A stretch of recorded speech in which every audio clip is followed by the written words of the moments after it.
So what is Stoicism? At the most literal level, it's an ancient philosophy from Greece and Rome. But when people hear philosophy, they think that it's not practical, that it's not for them. And in fact, Stoicism is the most practical of all the philosophies.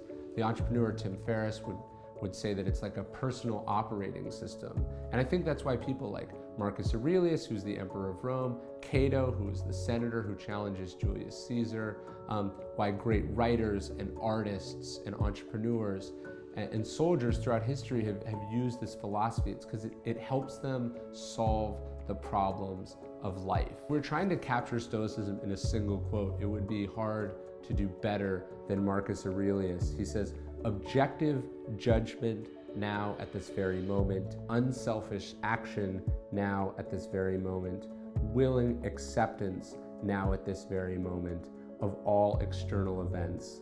That's all you need."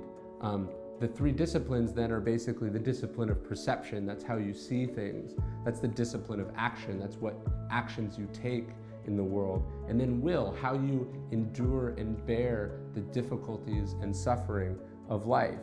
So Stoicism was founded in Athens by Zeno in the early 3rd century BC. He's actually a merchant. He suffers a shipwreck. He loses everything and he discovers philosophy in the process.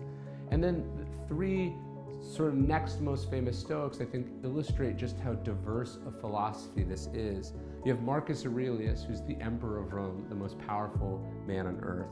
You have Epictetus, who was born a slave and would go on to found his own school. And you have Seneca, who's Rome's most famous playwright, but he's also a political advisor, and he's also one of Rome's richest men.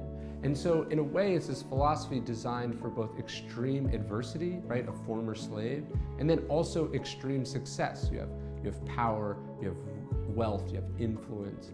Unlike some philosophies which are sort of removed from the world, they're theoretical, Stoicism is designed for the man and the woman of the world. The Stoic is in the marketplace, in the Senate, on the battlefield. It's making a great work of art.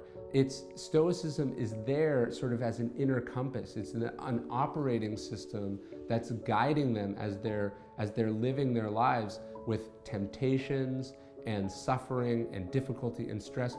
Stoicism is the philosophy that's guiding them, that's helping them navigate the difficulties of life in a very practical and real way.